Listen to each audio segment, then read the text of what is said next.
이거는 안정제고요. 이거는 수면제인데 될 수 있으면 이거 안 먹고 생활을 하려고 했거든요. 근데 여기 너무 떠드니까 그냥 8시 정도 되면 한 개 먹고 안 되는 거 2개 먹고 일찍 잠자리에 듭니다. 그러면 떠들든지 말든지 나는 약에 취해서 자니까.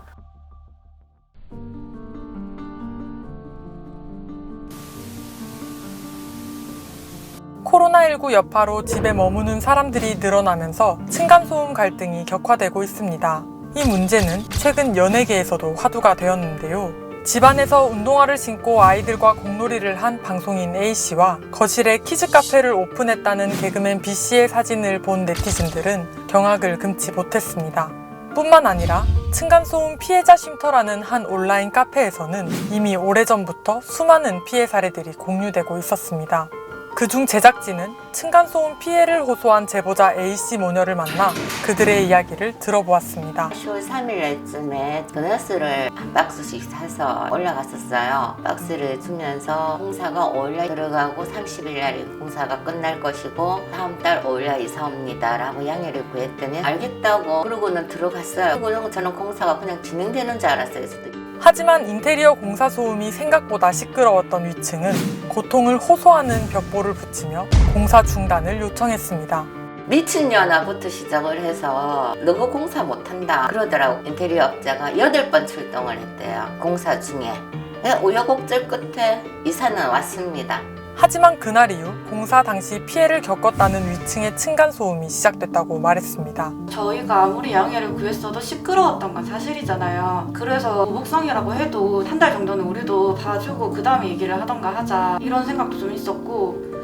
하지만 시간이 지날수록 위층의 소음은 더욱 심해졌다고 했습니다. 걸어가면서 나는 소리가 아니고 한 곳에서 쿵쿵쿵쿵 이런 소리가 나니까 진짜 인위적으로 뛰는구나 이렇게 생각이 드는 거고. 벽으로 주먹 치는 소리 같은 거 탁탁탁탁탁탁 이게 일정한 리듬을 가지는 소리예요. 매트가 있다는 것도 크게 못 느낄 것 같은 게 완화된 소리가 아니고 그냥 바로 되는 소리가 나니까.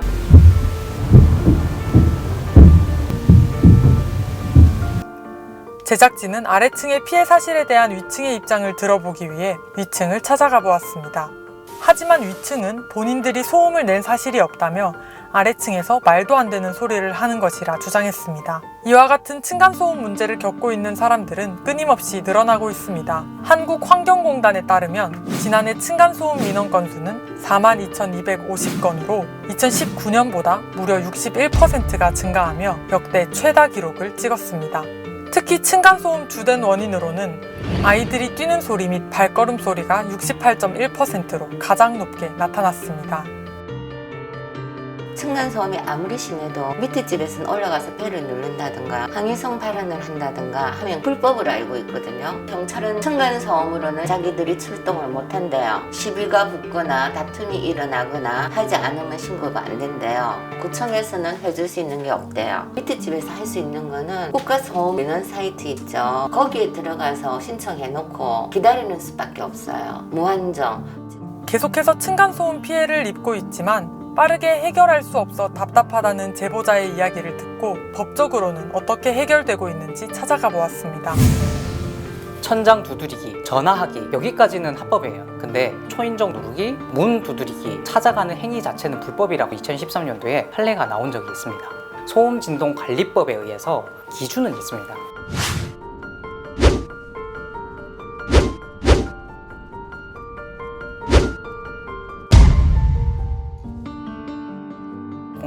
공동주택관리위원회라든지 이웃사회센터라든지 기본적으로 중재나 합의를 하기 위해서 하는 기관이거든요.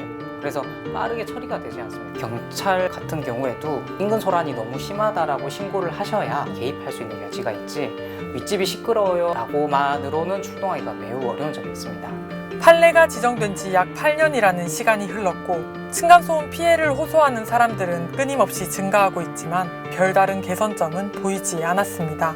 이게 조금 답답하긴 답답한 게 기관이 있기는 있는데 일하고 있는 사람이 전국적으로 많지 않다고 하더라고요. 그래서 접수로 넘어가는 단계도 진짜 많이 걸리고 상대가 동의를 해도 이 사람들이 실질적으로 방문하는 데까지는 진짜 시간이 많이 걸리는데 몇 시에 검사를 할 겁니다라고 했을 때 조용해 버려지면 그럼 저희가 이때까지 당했던 그렇지. 소음이나 그런 것들은 아무것도 아닌 게 돼버리는 거고 이 결과에 불복하기 위해서는 몇백을 들여서 개인적으로 소음을 측정하는 분을 데리고 와서 측정을 하는 수밖에 없으니까 위에서 내는 소음이라는 걸 증명을 하기 위해서는 몇 개월에 걸쳐서 정말 증명해야 되는 그게 많은 거예요. 솔직히 기대할 수 있는 기간은 없죠.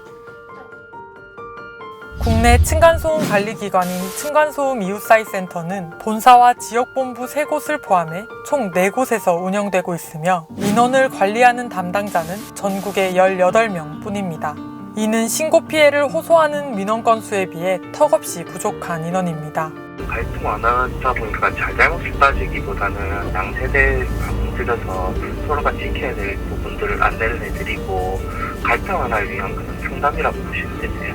그 이후에도 너무 힘드시다고 하시면은 소음 측정을 해드리는데 잘잘못을 따지기 위한 것이 아니라 한 발 더 위해서 결과치를 알려드려요. 저희는 뭐 법적 공권력이나 이런 것은 없어요. 그렇다 보니까 어떻게든 방문을 하려면 양쪽 세대가 동일한 날짜에 저희가 방문을 최대한 드려야 되는데 그 일정 받는 게 많이 오래 걸리는 거죠.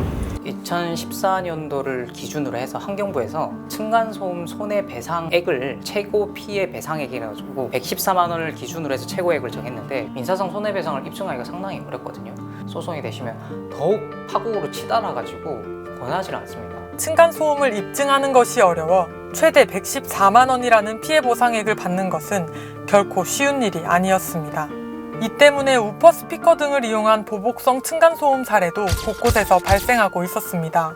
최근에 보복성으로 우퍼 스피커를 많이 사용하시는데 이게 위법이냐 아니냐에 대해서 대립이 있긴 하거든요. 근데 검찰에서 폭행으로 기소를 한 적이 있었고요. 손해배상을 청구한 경우도 있습니다. 최근에 3천만 원까지 손해배상을 받기도 했었어요. 법원은 우퍼 스피커를 이용하여 보복성 층간소음을 일으킨 아랫집에게 1인당 500만 원의 위자료와 층간소음 피해로 이사를 간 위층집의 월세 1,960만 원을 물어내라며 역대 최고 수준의 층간소음 배상금을 판결했습니다.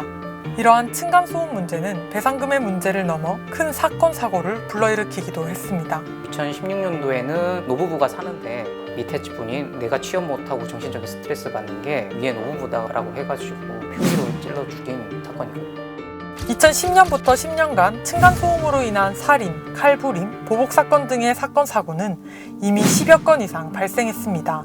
이러한 층간소음 문제는 해외에서도 예외는 아닙니다. 하지만 그들은 더욱 강력한 조치를 취하고 있었습니다. 미국에서는 층간소음을 유발할 시 최대 약 150만 원을 부과하며 아파트 소음으로 3회 경고 후 위반할 시 강제 퇴거를 해야 합니다. 독일에서는 연방질서위반법 제117조 제1항에 따라 타인의 건강을 해칠 수 있는 소음 배출은 위법이며 위반 시 약 630만 원까지 부과합니다. 층간소음 문제는 이웃 간 배려 및 소통과 함께 사회적 합의와 국가의 선제적 과제로 떠오르고 있습니다.